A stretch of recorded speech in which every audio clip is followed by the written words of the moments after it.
Wall Street found big oil. Who would have thought? Next, the Energy News Beat weekly recap. Dallas Fed survey reveals unrest in America's shale patch. Michael, this was a big one, especially because this came from David Blackman's Substack, and we recommend subscribing to him. However, this brings up the biggest point: drill, baby, drill. And then compared to what's really going on in the oil and gas industry. And this Friday, I have David Blackman and Josh Young. We are going to talk about the state of the oil markets coming up. We're going to be live on X, YouTube, and LinkedIn. In his remarks this week, President Donald Trump reminded the UN General Assembly, we have an expression, drill, baby, drill. You know, that's what we're doing. But according to 80%, this is out of the David Blackman article, according to 80% of the dozens of shale oil executives who responded to the third quarter oil and gas companies by the Dallas branch of the Federal Reserve, that's all about to come to an end, thanks in large part to the president's focus on cutting oil prices and means of controlling inflation. The uncertainty from the administration policies had put a damper on investment in the oil patch, one executive said. Another warns that drilling is about to disappear. Executives, oilfield service companies aired similar concerns, pointing to recent layoff announcements as a symptom of the current market environment. A vibrant oilfield services sector is critical if and when U.S. needs to ramp up production, one says. This is a big deal. There's a lot in this article. First off, I love the Dallas Energy Fed survey because a lot of this is done, and not a lot of it. All of it is done under the guise of anonymity. So part of that is people have a little bit more free reign. They feel like they can go at it a little bit more. But truthfully, I think you get a much better response from people when they're able to give you comments under the guise of anonymity, because obviously the last thing you want is any fallout from your investors, from politically. This is unbelievable, Stu. Here's this quote by one upstream executive. I usually just go straight to the quotes. I do tend to look at some of the statistics, but I always look at the comments. Listen to this, Stu. Basically, the business has been gutted by political hostility and economic ignorance. The previous administration vilified the industry, buried in regulation, and cheered the flight of capital under the ESG banner. And now the current administration is finishing the job. I mean, going hard. Here's one more. This is another one. I mean, this is a really, really, really long one. And to finish that quote, he basically says, and this same executive says, guided by the U.S. Department of Energy that tells them what they want to hear instead of hard facts. Ooh, that's a pointed shot across the bow. Can I be honest? I don't necessarily disagree with that comment, though, but because they operate with little understanding of shale economics. I disagree with that. I think Chris Secretary Wright understands shale economics, but he's caught between a rock and a hard place. He, on his hand, his boss wants $40 oil, and on the other hand, his friends want $70 oil. You're going to be in this interesting scenario. You're going to be in this interesting chasm. Instead of supporting domestic production, they've effectively aligned with OPEC using supply tactics to push prices below economic thresholds, need capping American producers in the process. The collapse of capital availability has fueled consolidations by majors, pushing out independents and entrepreneurs who wants to find the shale revolution. In their place, a handful of giants now dominate, but at the cost of enormous job loss and the destruction of the innovative, risk-taking culture that made the U.S. shale industry great. Another quote says, commodity pricing seems impossible to predict, with daily market swings over 5% up and down being normal for both natural gas and crude. We sell to spot pricing, so our near-term financial performance is unpredictable. There are far too many levers that are being moved at the same time in everybody's models, zooming out at the macro level. It's no wonder the market is so volatile. And there's some other interesting stuff. I mean, there's one guy that talks about California permitting issues, but that's, one. I love this. We are very confused as to the effect of the Saudi increases due to the increase in storages. Crude prices are firm. What gives? The service companies go absolutely even harder at the administration, basically. And this one quote says, the White House doesn't know what they're doing. Tariffs are increasing our supply costs. I mean, they're going hard in the paint, Stu. And to be honest, I can't necessarily blame them, because the industry has been put under a huge swing. This goes back to a comment I made multiple weeks ago, where it's really crazy why people in the oil and gas, if you just think about it logically, if you think about looking out for your own, we always say, President Modi, we love him because he's looking out for the Indian people. Well, if you take that same approach to yourself and you look out for yourself, it's crazy that people in the oil and gas business vote Republican, because especially this administration is doing everything they can to actually drive this industry into a worse economic financials. And the fact that they vote conservative shows that they're actually principled people. They put other people's and the country's needs ahead of theirs. It's really unbelievable. This goes hard in the paint. I highly recommend everybody reading this, Stu. But I was getting a kick out of this, Stu. This was wild. It is, and there's a couple big things coming around the corner on pricing on this. My next article I'll talk about here in a sec says U.S. shale costs to soar to $95 in some basins. Kind of plays into this. It is a cyclical business, and when you said that there are a variety of issues. This is another quote affecting our businesses. One responds: first, excess in the global oil market is restraining oil prices near term. That is a false narrative because there's really not an excess in the global market coming up, because there is another OPEC increase that is being announced, but there is only one country that really has any spare excess capacity. In fact, we have 1 million barrels of oil a day of refining capacity that have come offline from Russia. So when you look at the downstream and the oil markets, it is a whole different animal. Yeah, I think it is. But I think what you're seeing here, in my opinion, is the frustration of the oil and gas industry screaming to get some help from the administration. I mean, it's truly, they extended the olive branch and helped elect this guy. And now all of a sudden, they even got one of their own, theoretically, Secretary Wright, into the position of whispering in the ear of the president. Yet everything they do is anti-oil and gas. It really is crazy. But I agree and I disagree, because I think we can criticize President Trump. It's okay. He's not going to jump out of the screen and strangle you. I'm not criticizing President Trump, because President Trump's drill baby drill is not happening. I'm not trying to even say that. I'm saying he does not understand the oil market. And when he does not understand that you can sit there and say drill baby drill, well, not so much. Now, what's funny is we'll see in my segment, rig count, frac count spread are both up. So maybe something is going on, but that has more to do with pricing. My last point here, the big defining theme from the Dallas Energy Ed survey is noise and chaos. There is no stability. If at least when the Democrats are in charge, we know things are going to suck, and it's just a level of suckness that we agree to. Here, we're up, down, left, right, and I think that's what the people are screaming about, is let's just get some stability. Even if the stability is lower extreme prices, this person who made this quote is absolutely correct. These 5% daily market swings up and down and no business will be able to survive, no matter what industry you're in. Okay, it's a global oil market not controlled by President Trump or the secretary. The global market is something that is, the pricing matrices is something you can't control. And so let me back up to that. You can't just sit there and blame that on President Trump. He doesn't understand the global market. And that comment also doesn't understand the market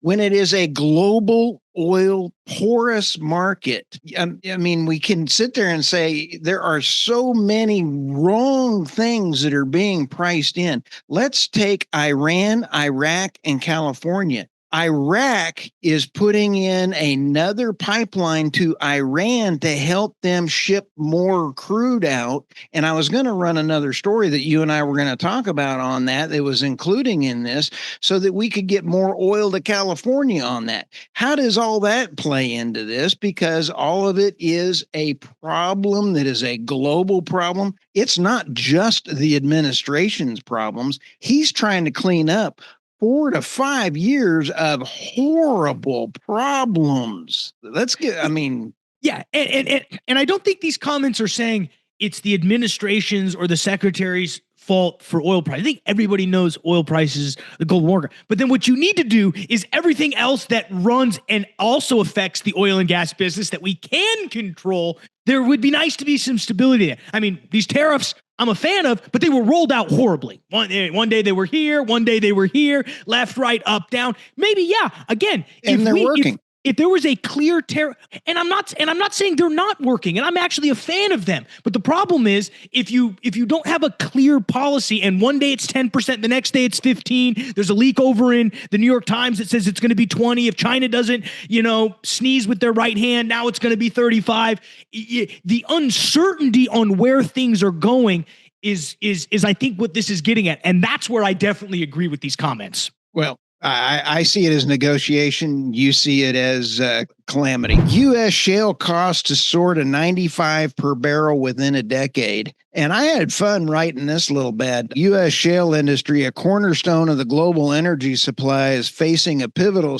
This kind of goes along the whole thing. The Dallas Fed survey caused me to write this article. This forecast signals the end of a relatively low-cost shale extraction driven by the depleting high-quality reserves. This follows also along my good interview with Tricia Curtis over there at Petro Nerds, and we talked about the Permian, hit peak Permian yet, where we've not, but costs are going to rise. And Michael, I have a chart in here that is Permian Delaware current break even $55 to $64. Costs could rise 20 to 30% as tier one inventory deplete, pushing toward the 75 to 85, and regulations and flaring are really adding pressure. Take a look at the Midland area. There's other ones. So I broke it down by basin, by what is really causing some of their heartaches. And I have a feeling these are some of the reasons that Dallas Fed survey had some of those comments in there. Well, absolutely, because I think people are seeing this, and I think really what this article is talking about is really the exhaustion of what are called kind of tier one drilling locations, which are the creme de la creme, the best locations where you can lay a well, you drill a well, you know exactly what it's going to get because you've got two wells on the other side. You're in a shale play, depletion, you figured it out. You know what your gun barrel is, all the stuff that, oil and gas engineers and geologists spend years trying to figure out. That's what a tier one location is. But then you have tier two, tier three, tier four. I mean, it's the same way in real estate. You've got your creme de la creme, you've got a little bit worse. Then you've got your stuff that's not that great, really far out. I think it's called like class A, class B, class C. You get down to tier 3, tier 4, you're a class Z sort of material. I mean, you might not even have air conditioning. You've got rats running through the facility. So I think, and yes, what is happening, and I think what's driving, I think one of the reasons why prices haven't absolutely plummeted to $40 is the fact that as we were coming into this new administration, we had already exhausted a lot of those tier ones because those are getting drilled. Everyone drills tier one, regardless of what prices are, really because because you can make the most amount of money on them. Nobody, maybe in $120 oil, you might save some of your tier one in the bank and start drilling some lower end. But that's to say that you're a company that actually has enough inventory that's split out between tier one and tier two. There's a lot of these independent companies, Stu, that they just have their locations. I mean, they don't necessarily, their acreage position sits somewhere and they don't necessarily have the ability to say, well, we've got a little bit in this tier one area. We've got some down over here in tier two. So we can kind of jimmy around with the schedule. And I think what's interesting here is that the shift from tier one to tier two, this is according to our good friends Blackstone and Varus, they estimate that the shift alone could add $15 to $25 per barrel in terms of marginal cost by the 2030s relative to this. And we just saw, as you said, Stu, in the Dallas Fed Energy Survey that I think the industry is echoing this. So you're right. It's a cyclical business. Prices will begin to shift back upwards. I think the question is, how low do we get on the production? How much does production drop? And you mentioned that great interview you had with Petro Nerds ICO. I think it's extremely interesting to think about, and it's going to be very interesting to sort of see where these wires cross. Oh, yeah. I'll tell you what, it's kind of entertaining out there. So it is cyclical, and my oil bull that I'm about ready to go feed in the backyard, he's getting kind of hungry. I'm still an oil bull because I think the prices are going to come back as long as we don't see World War III, and as long as we can keep Lindsey Graham's mouth shut, we may be able to survive it. So I'm just getting a phone call here. Yeah. Well, hello, Michael Tanner. Goldman Sachs. You're hiring Stu as their new global oil price analyst. Well, yes, he's bullish, so we're good. All right, we'll send the paperwork. Thanks. Looks like you got yourself a new job, Stu. Oil bull, we love it. All right, but I never gave a date.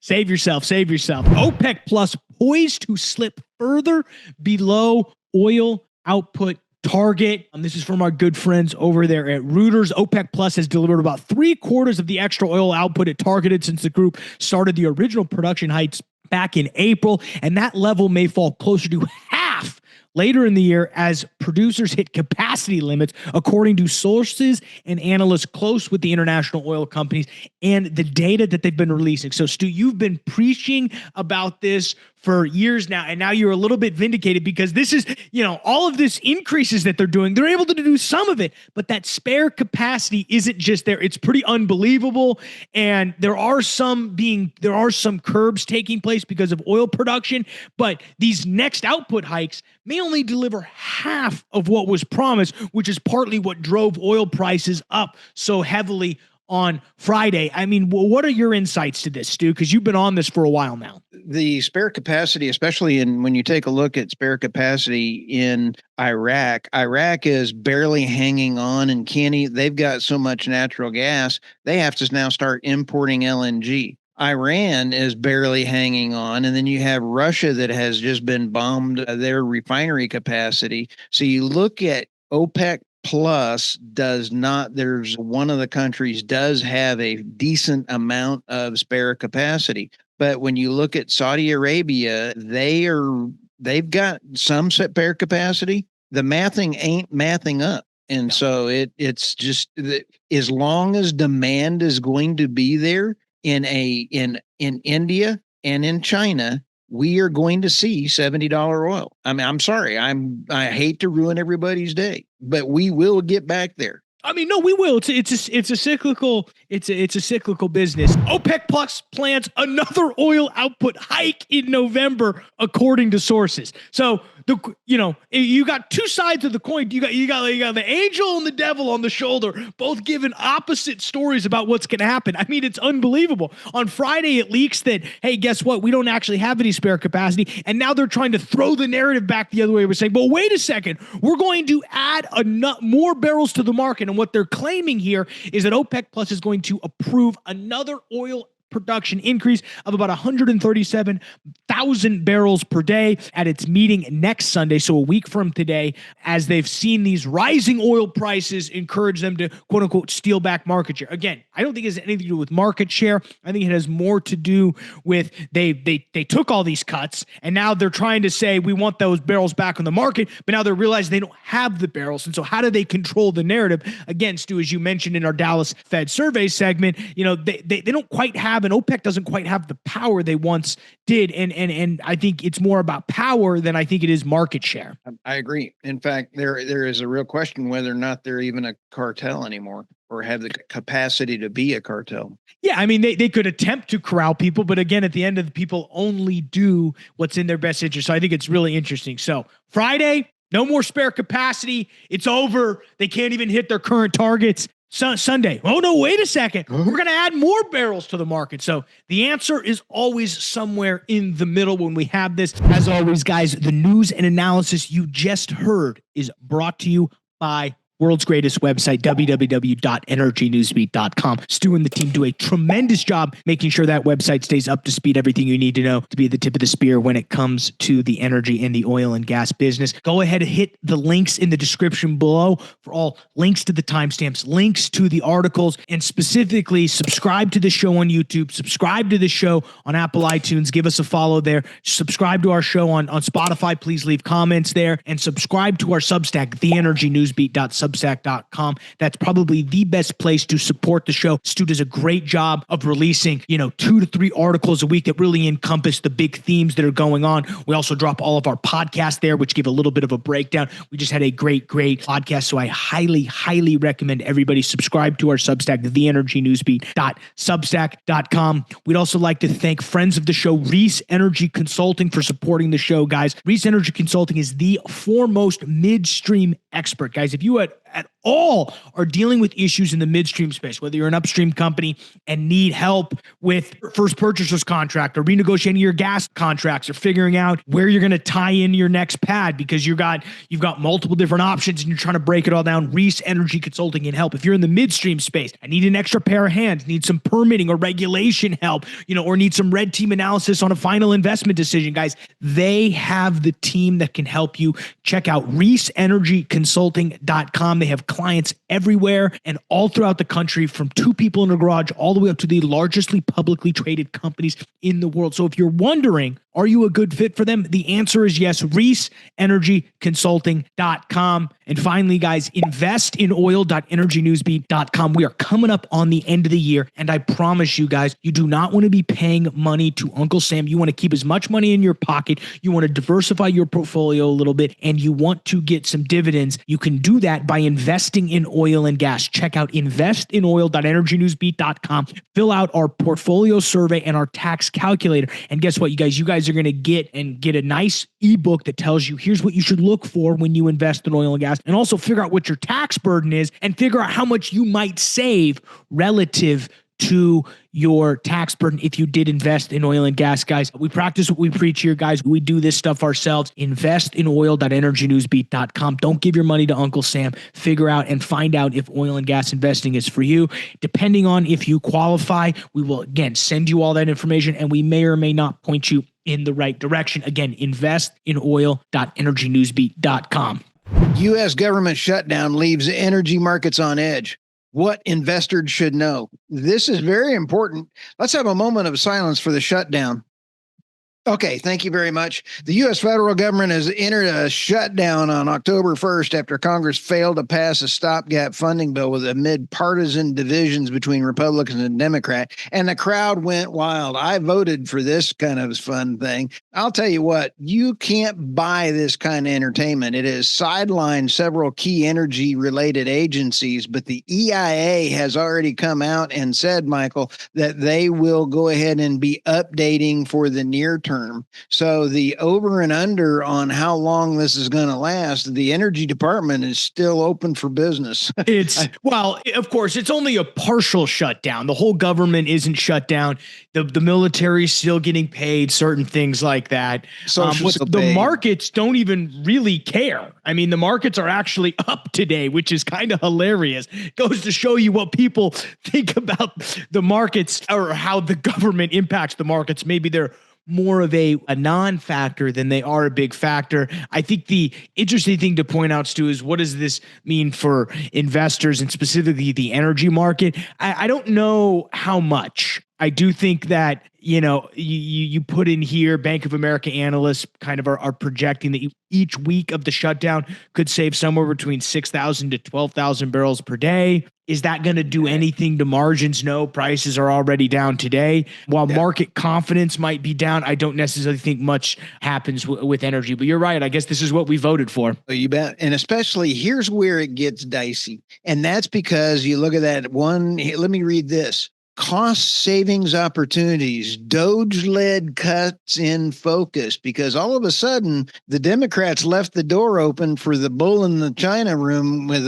the hair. We got to get a meme of that, of a bull with a Trump hairstyle cut running through a China shop, because now Trump can take all of the DOGE cuts that were sitting out there that they couldn't do anything with. They can lay people off. They can fire people. They can go through, and he's already turned them loose. So the longer the Dems play stupid, the more cuts President Trump is going to be able to do. This is actually a very good thing. Yeah. Well, let's hope. Gold revaluation imminent. U.S. Treasury hoards top $1 trillion for the first time. But what do investors think? I think it's a great thing and a milestone that's sending ripples through the financial market. The U.S. Treasury gold reserves has surpassed $1 trillion in market for the first time ever. This is pretty crazy when you consider it's now $3,800 per ounce since October 2025. That's today. When you take a look at the Fed's role in the monetary problems, they've caused a lot of this problem. And I couldn't agree more that we need a new way to deal with the Fed. We can corral the Fed and get them to do what they're supposed to do. This would really make a difference. But the Treasury getting a hold of this, and then you take a look at the two charts, market value, there's a chart there I got from Zero Edge. Hats off to them. But you take a look at the other chart from Bloomberg that's in here. Take a look at the tons of gold in there. That makes me feel a lot better for hope for the US dollar is remaining the currency, because when the world currency was the British sterling pound, they lost it because of bad policies. And it's the bad policies that we're at now that could cause us to be lost as the world's currency. So absolutely. I think that's why gold stocks have crushed it. Our good friends, Carl and Wasif over at Samaria Partners, their ETF is crushing it. Trust me, I have a little bit of that in my portfolio. Doing really well, guys. I highly recommend checking them out. But I think, you mentioned why gold is becoming important. Well, I think, anytime inflation goes up, anytime, the market becomes frothy, gold is seen much like Bitcoin as sort of that safe haven asset. So I think what you're seeing around the country is people or around really the globe is people saying, well, we need to add more gold to our balance sheet. And it's pretty unbelievable considering what the Federal Reserve is trying to do. I love this. You bring up the gold to oil ratio, which is a measure of how many barrels of oil to 1 ounce of gold buys, has fluctuated from 2015 to 2025. It averaged about 19 to 20, dipped to about 10 during the oil price spikes of 2022 when they were above $100 a barrel during the Ukraine conflict, and have climbed to periods above 30 in oil oversupply or weak demand. And as of August 2024, that ratio stood at about 31. Now, let's throw this ugly baby on the doorstep. When you throw the ugly baby on the doorstep, China has been buying gold hand over fist and oil. So when you take a look at China's got some serious problems and everything else, they are also attributing. So we've got a huge chunk in there. And take a look at that. China has got 2.3 thousand tons of gold, but they have been buying more as a percentage than any of the others. Russia has a better mine than anybody else, and they're lucky enough to have actually decent gold mines. So pretty cool stuff. No, gold. We've got a few of our listeners I know that have the gold bug themselves. Again, I do think we're going to continue to see the gold markets and things associated with the gold markets and mining stocks continue to increase. Be a great place to stash some cash. Big oil is getting leaner and meaner and leaner, and AI is having an impact. I'm going to say leaner and meaner because I think we're going to come out of this. And there's a little bit in here. In a rapidly evolving energy landscape, oil major companies are shedding weight to stay competitive in fluctuating crude prices. Mergers. ExxonMobil are leading the charge with significant workforce reductions. Exxon alone is 2,000, about 3% of its staff, building on a 19% headcount drop since 2014. I've got a chart in here with the top ones that are laying off people. Chevron's 2,000 to 3,000. ConocoPhillips is up to 25%. Global workforce around 3,250. Total Energies, no new layoffs, but you got to love that. But I really got tickled at Total. Let me go on a Total rant here for a sec.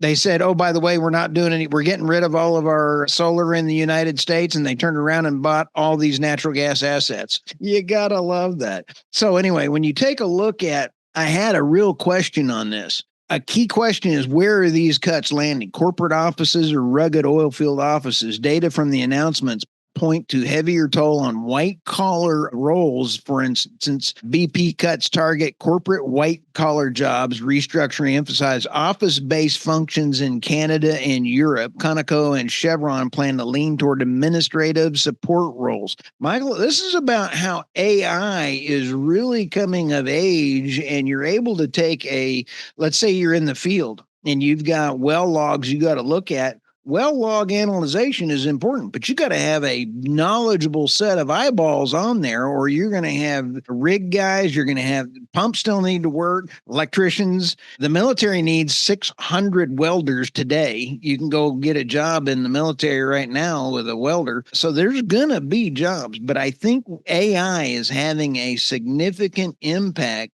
Now, is it going to impact the economy? No, I think that these are kind of jobs that if you got to be able to either retire early or you're going to have to go learn how to do AI and find something else to do. Yeah, I'm not gonna push back on I think it's a death by a thousand cuts here. I think corporate big oil has probably gotten a little too, grizzle around the edges. You know how you kind of trim the fat around the edges when you get a steak? I think there's a little bit of that's happened over the years with these corporate jobs. I mean, you've got three people all doing the exact same thing. One person's checking the other person is. I think there's a little bit of that. I think people are also realizing what after you cut oil field service jobs, where the only place you can cut is the office. So if you're trying to save hardcore G&A, do I think AI has a little bit to do with it? It might have a small role. I'm gonna not necessarily agree and say AI is the reason they're targeting these corporate jobs. I think what they're realizing is that the bloat that they've accumulated doesn't quite match the price environment that they're in. And at the end of the day, these executives have a fiduciary responsibility to the shareholders in order to make sure things run lean and mean. So I think I think AI is helping these oil and gas companies perform? Absolutely. I think it's one of the big reasons why